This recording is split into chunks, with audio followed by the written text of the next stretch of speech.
അനന്തപുരി തറവാട്ടിലെ പലരും ദീർഘനാളുകളായി ആകാംക്ഷയോടെ കേൾക്കാൻ കൊതിച്ച് കാത്തിരുന്ന ഒരു സന്തോഷ വാർത്ത ഇപ്പോൾ അവരെ തേടിയെത്തിയിരിക്കുകയാണ്. അതെ, നയന ഗർഭിണിയായിരിക്കുന്നു. നവ്യ ഗർഭിണിയായി 5 മാസം പിന്നിട്ടിരിക്കുന്നു. ആ കൂട്ടത്തിൽ അനാമിക ഇല്ലാത്ത ഗർഭമുണ്ട് എന്ന് പറഞ്ഞ് ആ വീട്ടുകാരെ കബളിപ്പിക്കുന്നു. ഇപ്പോഴിതാ നയന കൂടി ഗർഭിണിയായിരിക്കുന്നു എന്നുള്ള വാർത്ത അനന്തപുരിയിൽ പ്രത്യേകിച്ച് മുത്തശ്ശനും മുത്തശ്ശിക്കുമൊക്കെ അതിയായ സന്തോഷം പകരുകയാണ്. ആറ്റുനോറ്റ് കാത്തിരുന്ന ആ കൺമണിയെക്കുറിച്ചുള്ള സൂചനകൾ ലഭിക്കുമ്പോഴേക്കും അനന്തപുരിയിൽ സംഭവിക്കുന്ന ഓരോ മാറ്റങ്ങളും പ്രതികരണങ്ങളുമാണ് ഇന്നത്തെ എപ്പിസോഡിൽ കാണുവാൻ സാധിക്കുന്നത്. അതുകൊണ്ട് തന്നെ നമുക്ക് ആ വിശേഷങ്ങളിലേക്ക് പോകാം. അതിനു മുൻപായി ഈ ചാനൽ ഇതുവരെ നിങ്ങൾ സബ്സ്ക്രൈബ് ചെയ്തിട്ടില്ലെങ്കിൽ സബ്സ്ക്രൈബ് ചെയ്യുകയും ഈ വീഡിയോ ഇഷ്ടപ്പെട്ടാൽ ലൈക്ക് ചെയ്യുകയും ഒപ്പം നിങ്ങളുടെ അഭിപ്രായങ്ങൾ കമൻറ്റ് ബോക്സിൽ അറിയിക്കുകയും ചെയ്യണമെന്ന് പ്രത്യേകമായി ഓർപ്പിക്കുന്നു. കുറച്ച് ദിവസങ്ങളായി നയന ശാരീരികമായി വല്ലാത്ത ക്ഷീണത്തിലും അല്പം മനം പുരട്ടലിലുമൊക്കെയായി കഴിഞ്ഞുകൂടുകയാണ്. ഭക്ഷണമൊന്നും കാര്യമായിട്ട് അങ്ങനെ കഴിക്കുന്നില്ല. നയനയുടെ തളർച്ചയും ബുദ്ധിമുട്ടുമൊക്കെ കണ്ടിട്ട് ആദർശ് ചോദിക്കുന്നുണ്ട്, എന്തു പറ്റി നയനെ? നിന്നെ 1-2 ദിവസമായി ഞാൻ ശ്രദ്ധിച്ചുകൊണ്ടിരിക്കുകയാണ്. വല്ലാത്ത ക്ഷീണവും തളർച്ചയും ഉന്മേഷക്കുറവും ഒക്കെ നിനക്കുണ്ടല്ലോ. നിനക്ക് എന്തെങ്കിലും പ്രശ്നമുണ്ടോ? വേണമെങ്കിൽ നമുക്കൊരു ഡോക്ടറെ കാണാം. അപ്പോൾ നയന പറയുകയാണ്, എന്താണെന്നറിയില്ല ആദർശ് ചേട്ടാ, 2-3 ദിവസമായിട്ട് ശരീരത്തിന് എനിക്ക് വല്ലാത്ത ക്ഷീണമുണ്ട്. ഭക്ഷണത്തോടൊന്നും വലിയ താല്പര്യം തോന്നുന്നില്ല. ഇടയ്ക്കിടയ്ക്ക് അല്പമല്ലാത്ത തലചുറ്റിലും തോന്നുന്നുണ്ട്. നയനെ, അതുകൊണ്ടാണ് ഞാൻ പറഞ്ഞത് നമുക്കൊരു ഡോക്ടറെ കാണിക്കാം. എന്തെങ്കിലും പ്രശ്നങ്ങളുണ്ടെങ്കിൽ ആ ആശങ്ക അങ്ങ് അകറ്റാമല്ലോ. ഏയ്, അങ്ങനെയൊന്നും ഡോക്ടറെ കാണേണ്ട പ്രശ്നങ്ങളൊന്നും ഇല്ല ആദർശേട്ടാ. ഉണ്ടെങ്കിൽ ഞാൻ പറയുമായിരുന്നല്ലോ. ഇത് കുറച്ച് വിശ്രമിച്ച് കഴിയുമ്പോഴേക്കും മാറിക്കൊള്ളും. പിന്നെ വിശപ്പ് വരുമ്പോൾ ഭക്ഷണമൊക്കെ ഞാൻ കഴിച്ചോളാം. ഇനി അതിൻ്റെ പേരിൽ ആദർശേട്ടൻ വഴക്കടിക്കണ്ട. തുടർന്ന് ആദർശ് ഓഫീസിലേക്ക് പോകുവാൻ ഇറങ്ങുകയാണ്. അപ്പോൾ വീണ്ടും നയനയെ ഓർപ്പിക്കുന്നുണ്ട്, നയനെ, എന്തെങ്കിലും ബുദ്ധിമുട്ടുണ്ടെങ്കിൽ നീ അപ്പോൾ തന്നെ എന്നെ വിളിക്കണം കേട്ടോ. ഞാൻ ഉടൻ തന്നെ ഇങ്ങ് എത്തിക്കൊള്ളാം. ഓ ശരി ശരി, എന്തെങ്കിലും ഉണ്ടെങ്കിൽ ഞാൻ അന്നേരം തന്നെ അറിയിക്കുന്നതായിരിക്കും. ഇത് ചിരിച്ചുകൊണ്ട് പറഞ്ഞ് ആദർശിനെ നയന യാത്രയാക്കുകയാണ്. തുടർന്ന് കാണുന്നത് ബ്രേക്ക്ഫാസ്റ്റ് കഴിക്കുവാൻ വേണ്ടി അനന്തപുരിയിലെ എല്ലാ ആൾക്കാരും ഡൈനിങ് ടേബിളിന് ചുറ്റിലേക്കും കൂടുന്ന കാഴ്ചയാണ്. ഓരോരുത്തരുടെയും പാത്രങ്ങളിലേക്ക് ദേവയാനി ഭക്ഷണം വിളമ്പിക്കൊണ്ടിരിക്കുന്നു. ആ സമയത്ത് മുത്തശ്ശനും മുത്തശ്ശിയും കഴിക്കുവാൻ വേണ്ടി എത്തുന്നുണ്ട്.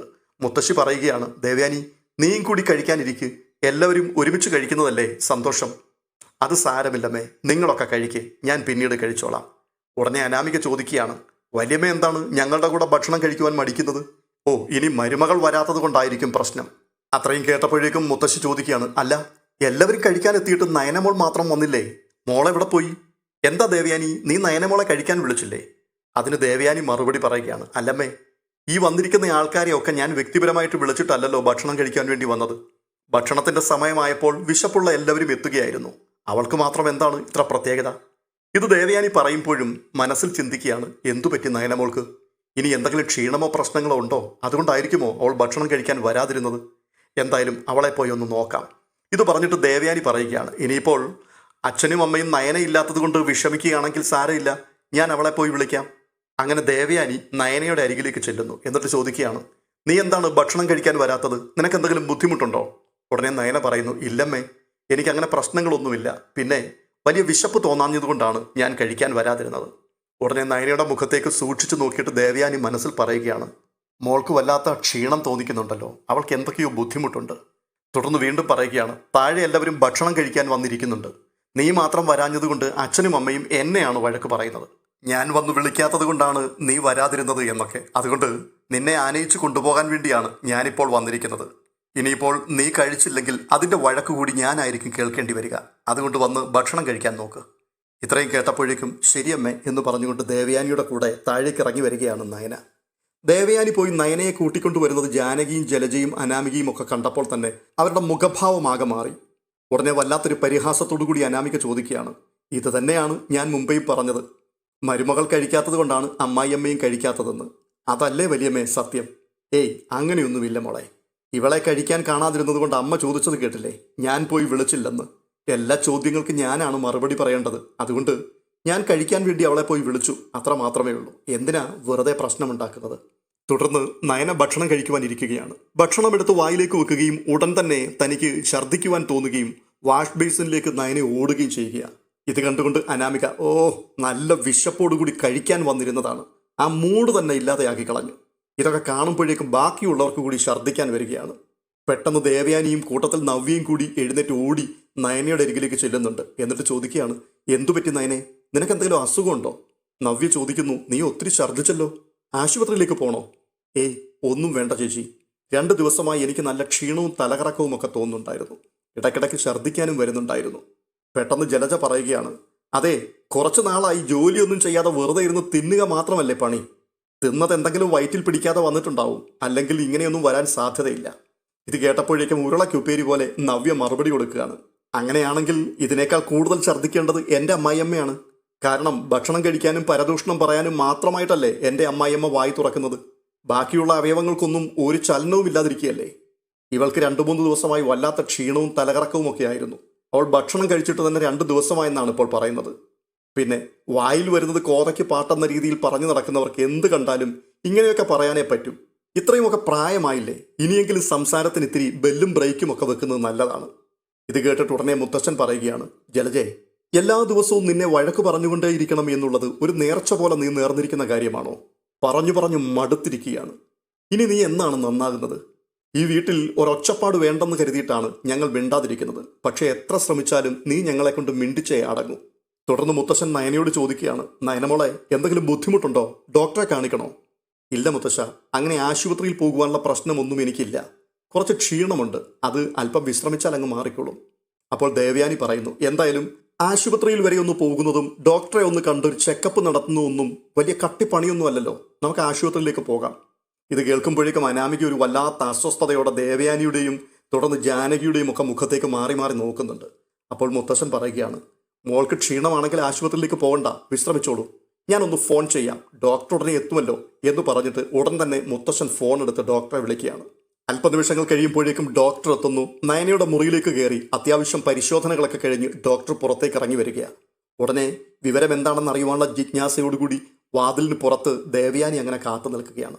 ഡോക്ടറെ കണ്ടിട്ട് ദേവയാനി ചോദിക്കുകയാണ് ഡോക്ടറോട്, എന്താ ഡോക്ടർ, നയനയ്ക്ക് എന്തെങ്കിലും പ്രത്യേകിച്ച് പ്രശ്നമുണ്ടോ? അപ്പോൾ ഡോക്ടർ പറയുകയാണ്, നിങ്ങളിങ്ങനെ പരിഭ്രമിക്കുവാനുള്ള കാരണങ്ങൾ ഒന്നും തന്നെ ഇല്ല. ഒരു പ്രശ്നവുമില്ല നയനയ്ക്ക്. പിന്നെ ഈ മനംപുരട്ടലും ക്ഷീണവുമൊക്കെ ഈ സമയത്ത് സ്വാഭാവികമല്ലേ? അതെന്താ ഡോക്ടർ അങ്ങനെ പറഞ്ഞത്? ഇതുവരെയും ഇത്തരത്തിലുള്ള ബുദ്ധിമുട്ടുകളൊന്നും അവൾ കാണിച്ചിട്ടില്ലല്ലോ. അത് ശരി. അപ്പോൾ ഞാൻ ഇത്രയും പറഞ്ഞിട്ട് നിങ്ങൾക്കൊന്നും മനസ്സിലായില്ല അല്ലേ? ദേവയാനി, നിങ്ങളും ഒരു സ്ത്രീയല്ലേ? പ്രഗ്നൻസി ടൈമിൽ സ്ത്രീകൾക്ക് എല്ലാവർക്കും ഇങ്ങനെയുള്ള ബുദ്ധിമുട്ടുകൾ ഉണ്ടാകാറുള്ളത് സ്വാഭാവികമല്ലേ? ഇത്രയും കേട്ടപ്പോഴേക്കും ദേവയാനി ഒന്ന് ഞെട്ടുകയാണ്. അതേ ദേവയാനി, ദേവയാനിയുടെ മരുമകൾ ഗർഭിണിയാണ്.